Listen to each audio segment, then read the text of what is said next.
Evet efendim, 8'de sağlık tüm hızıyla devam ediyor. Şu anki konuğumuz ortodonti uzmanı Profesör Doktor Tancan Uysal. Tancan hocam hoş geldiniz tekrardan. Çok teşekkür ederiz. Sağ olun, çok teşekkür ederim. Bugün kırmızılarla içimizi açtınız eksik vallahi. olmayın, o sizin güzelliğiniz. İzmir'de havalar nasıldı çok hocam? Güzel, çok güzel. Değil artık. Mi? En Artık. güzel zamanlarını yaşıyoruz İzmir'in. Hepiniz de bekliyoruz tabii ki bu arada. İnşallah en kısa zamanda bizler de gelmek istiyoruz. Bugünkü konumuz çok önemli tekrar. Yine aynı şekilde alt çene ve üst çene şeklinde konuşacağız sizlerle. Tamamdır. Dişlerin ve çenelerin ideal kapanışı hakkında biraz bilgi verseniz bize. Tabii ki memnuniyetle. Öncelikle bizim üst dişlerimizin bakın böyle alt dişleri böyle 1-2 milimetre yukarıdan aşağı doğru örtmesi gerekiyor. Alttan baktığımız zaman bir kutu kapağı gibi değerlendirelim. Üst çene alt çeneyi böyle çepeçevre dışarıdan sarması gerekiyor. Önemli olan bir husus var. Alt büyük ağız dişimiz üst büyük ağız dişimize göre birazcık önde olması gerekiyor ve onun öndeki dişlerin zigzag şeklinde kapanması gerekiyor. Burası ne kadar güzel, sıkı kapanırsa bir fermuar gibi değerlendirin. O kadar güzel yiyecekleri öğütürüz, mideye göndeririz, mide sindirim sıkıntısı yaşamayız, kontrolsüz kilo almayız. Burası bu sindirimin başladığı yer. Burası ise ön dişlerimiz hem kesmeye yarıyor hem çenenin ve dişlerin hareketine bir rehberlik sağlıyor. Eğer bu rehberde bir problem varsa ve arka dişler iyi kapanmıyorsa hemen eklem bölgesinden buralardan çene ekleminden seslerin gelmesi, hassasiyet olması, diş sıkma, gıcırdatma, kronik baş ağrıları, yemek yerken yeterince ağız açamama, işte buradan seslerin gelmesi ya da kulak çınlaması bunlar çok sık gördüğümüz problemler. Yıllarca kulak burun boğaz uzmanlarına gitmiş, doktor gezmiş, problemlerini çözememiş hastalar bize geldikleri zaman çenelerinin kontrolünü yapınca ve ağızlarında problemi görünce diyorum ki bu eklem problemi büyük bir ihtimal sizde var. Evet diyorlar ve biz yıllardır bunu çözmek için uğraşıyoruz. Biz tedavileri gerçekleştirdikten sonra ideal o kapanışı getirdiğimiz zaman birçok şeyin düzeldiğini ve gelecekte problem oluşturmadığını görüyoruz. Evet, ideal kapanış böyle. İdealden sapan her şey bize bir şekilde ortodontik maloklüzyonu gösteriyor. Üstten baktığımız zaman da hiç bakın çapraşıklık yok, boşluk yok, dümdüz sıralanmış dişler. Kapattığımız zaman üst orta ile alt ortanın çakışması, bunun da bizim yüzümüzde uyumlu olması gerekiyor gülümseme sırasında. Bunların hepsinin bir bütün olarak gerçekleşmesi gerekiyor. Peki hocam şunu soracağım. Yani bu çapraşıklık ya da dişteki bozukluk sadece estetik değil, aynı zamanda fonksiyonel anlamda da, yani sağlığımız açısından da çok büyük bir önem arz ediyor. 3 komponent var. Evet. Estetik, evet. İkincisi çok güzel söylediniz. Fonksiyonel, çenenin hareketleri bozuldu mu her şey bozuluyor, tüm yüz yapısı. Üçüncüsü de fonasyon, yani konuşma. Bu dişlerimiz aralıklıysa her çıkardığımız sesi istediğimiz gibi çıkaramıyoruz. Dışarı tükürükler saçmaya başlıyoruz konuşma sırasında. Çapraşıksa dilimiz küçücük bir boşluk alanında, dar alanda rahat konuşamıyoruz. Yani dolayısıyla her şeyi etkiliyoruz. Psikolojiyi etkiliyoruz. İnsanlar gülemiyorlar, rahat konuşamıyorlar, sosyal ortamlara giremiyorlar. Aynı zamanda konuşamıyoruz. İşte bir takım iş görüşmelerine gidecek, işte bir takım sıkıntılar yaşıyor ya da sosyal ortamlara giremiyor. Dolayısıyla ağız demek, diş demek o kadar önemli bir şey ki bunu değerlendirdikçe ve çeşit hastaları gördükçe bunun ne kadar önemli olduğunu biraz daha fazla görmeye başladık. Peki Tancan hocam, çarpışıklık dediniz. Evet. Ortalarda ayrıklık dediniz. Evet. Peki bunlar neden olan şey nedir? Şimdi tabii çapraz kalıtım bunun temelinde var. Anneden mesela küçük bir diş yapısı alıyor. Babadan büyük bir çene alıyor. Ne oluyor bu dişler? Orada boşluklar, aralıklı küçük dişlerin sıralanmış olduğunu görüyoruz. Ya da tam tersini düşünelim. Mesela anneden küçük bir çene almış olsun. Babadan da büyük dişler almış olsun. Bunlar yerine sığmıyorlar. O zaman da çapraşıklık oluşturuyorlar. Çoğunluğu normal şartlarda bir %50'lik kesimi diyelim, genetik temeli var. Ancak süt dişleri alttan gelecek olan daimi dişlerin yerini tutuyorlar. Süt dişlerin erken çekilmiş olması. Mesela birçok veliler önemsemiyorlar. Süt dişi değil mi nasıl olsa çektirelim diyorlar. Çekildiği zaman arkadan çıkan büyük ağzı daha önden çıkıyor ve o zaman dişlerin yeri çalınmış oluyor. Yukarıdan çıkan köpek dişleri en son çıktığı için şöyle tepeden kalmış oluyor. Hiç yerlerin hepsi kullanılmış oluyor. Onun için birazı genetik, birazı da bir şekilde süt dişlerini iyi korunmamış ve çevresel faktörler iyi olmamasından dolayı çapraşıklığı ve boşlukları, ayrıklıkları görebiliyoruz. Ya da anormal yutkunma alışkanlıkları.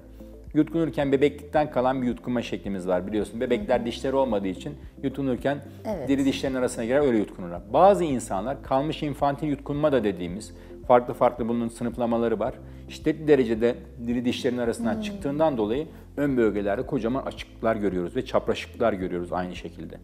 Onun için ya da parmak emme alışkanlığı, tırnak ısırma alışkanlığı, kalem emme alışkanlığı, işte bazıları battaniye emiyorlar uyurken biliyorsunuz. Ya da uzun süre falan tedavi edilmemiş emzik emme alışkanlıkları, çok uzun süre yani 3,5-4 yaşından sonra bile hala emzik emen ya da işte biberonla beslenen çocukları görebiliyoruz. Dolayısıyla her şey zamanında güzel. Zamanı geçtikten sonra bu artık bir ortodontik problemin temelini oluşturuyor. Hocam peki bu ortodontik problemin tedavisinde neler yapıyorsunuz? Yani çapraşıklık ya da ayrıklıklar için. Hem çapraşıklıkta hem ayrıklıkta biz eskiden teller kullanırdık.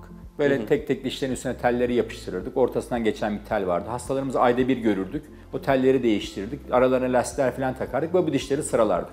Ancak artık biraz daha teknoloji gelişti. Dünyamız işte birazcık 3 boyutlu modellemeler, 3 boyutlu planlamalar çok güncel planda. Dolayısıyla bu şekilde plaklarla biz dişleri, şeffaf plaklarla dişleri sıralamaya başladık. Hastanın ağzından bir ölçü alıyoruz. 3 boyutlu tarayıcılarızla. 5 dakika sonra teknisyenimizin önünde model hazırlıyorlar ve bize bir planlama hazırlayıp gönderiyorlar. Biz hastamızın problemleri neyse, derin kapanışı varsa derin kapanışı çözecek, çapraşıklıksa çapraşıklığı sıralayacak şekilde, çeneleri birazcık dişsel olarak genişletecek şekilde düzenlemeler yaparak dişleri sıralıyoruz. Ve hastalarımıza diyoruz ki yaklaşık 2-3 gün sonra tedaviniz böyle bitecek. Sizin ekstra bir ihtiyacınız var mı? Bazen hanımefendiler diyorlar ki benim 2 dişim biraz daha uzun olsun doktor bey. Memnuniyetle biz 3 boyutlu planlama ekranında bazen onları da davet ediyorum yanıma. Beraber uzatıyorum o dişleri. Yeterli mi sizin için? Diğer diş çenelerinizi biraz daha genişletiyorum. Yeterli mi sizin için? Bunları birebir hastamızla tartışarak en son memnun olduğu şekilde onaylıyoruz ve ona uygun olarak plaklar üretiliyor. Nasıl üretiliyor? Böyle küçücük dişi hareket ettiriyor. 0,2 mm hareket ettiriyor, bir plak basıyorlar. 2 derece döndürüyorlar, bir plak basıyorlar. 1 derece kökünü oynatıyor, bir plak basıyorlar. Dolayısıyla bir seri plak geliyor bize. Yaklaşık 30 tane, 40 tane. Hastanın probleminin şiddetine göre plak sayısı. Ondan sonra bu plakların 5-6 tanesini eve veriyoruz ve 8-10 günde bir değiştir diyoruz. 2 ayda bir rutin kontrollere çağırıyoruz hastamızı. Ama bu değil ki uzaktan gelen hastalarımız bize gelemez. Yok, benim Almanya'dan, Amerika'dan gelen hastalarım da var. Bu hastalara 6 aylık plak verebiliyorum. Sen bu plakları iyi takıyorsan, dediklerimi iyi yapıyorsan, uygun bir hastaysan kesinlikle hiç problem olmadan başta ne planlıyorsam 6 ay sonra geldiğinde ya da Amerika'dan gelen hastama 1 yıllık plak veriyorum mesela. 1 yıl sonra nerede bekliyorsam o planlama simülasyon ekranında bakıyorum ağza, gerçekten birebir %90'ın uyumluluk görüyorum. Ve bu dişleri sıralıyoruz ve kısa kontrollerle düşünün. Eskiden ayda bir görüyorduk hastamızı. Şimdi ise yaklaşık olarak daha uzun aralıklar, 2 ay, 3 ay, 5 ay, 6 aylık aralıklar hastamızı görerek biz dişlerini düzeltebiliyoruz ve onlara en güzel gülümsemeleri çok güzel, veriyoruz. çok teknolojik ve çok kolay bir yöntem. Yani kesinlikle. Sizden gerçekten çok şey öğrendim şeffaf Tek plakla şey ilgili. değil yani, tek uzun aralıklar görmesi değil, hijyenik. Çıkarıyorsunuz ve dişleri temizliyorsunuz. Evet hocam, orasını soracaktım. Ne yiyorsanuz üstüne doluyor, işte böyle dişleri çürütebiliyorduk. Hele ergenlik döneminde çocuklar dişlerini fırçalamazlardı. Dişleri çürütüyorduk ve bir takım sıkıntılar. Ağrısı tellere göre yok gibi bir şey. Hafif bir sıkma hissediyor hastalarımız, başka bir şey hissetmiyorlar. Tedavi süreleri, yapılan son bilimsel çalışmalar gösteriyor ki tellere göre en az 5-6 ay daha kısa sürede tedavilerimiz bitiyor. Total tedavi süresine bakınca. Bu da çok güzel bir şey. Çünkü daha optimum kuvvetler verebiliyoruz. Kırılan, kopan, tedavi uzatacak faktörlerden birazcık daha telleri düşününce daha uzağız. Ve avukat, öğretmen, doktor, çok konuşan hasta yani meslek gruplarından hastalarım da çok fazla. Bunun için söylüyorum, konuşmayı engellemiyor. Alışma süreci hocam. 1-2 gün pelteklik yapı ilk takıldığında ondan sonra bir hafta böyle işte yapıştırdığımız böyle beyaz noktacıklar var. Onların falan verdiği biraz rahatsızlıklar. Ondan sonra hiçbir şey kalmıyor. Bir hafta sonra birçok hastamdan duyduğum şu ki ağzında var mı yok mu farkında değilim doktor bey. O kadar alıştım artık. İnsan bedeni hemen alışıyor. Hemen alışıyor. Bir damağı kapatmıyoruz. Damak açık. O yüzden her sesi çok rahat çıkarabiliyor hastalarımız. Bu sebeple de şeffaf plakları, bu teknolojik, yani ben şöyle bakıyorum. Evladım olsa neye yapardım diye. Artık bu teknoloji varken kesinlikle o zor sistemleri tercih etmem gibi geliyor. Ben kendi düşüncem bu tabii ki. Ve şöyle bir yanlış kanı vardı. Yalnızca basit vakalar şeffaf plak tedavi edilir. Hayır. Her türlü zorluktaki vakayı biz şeffaf plaklarla rahatlıkla tedavi ediyoruz.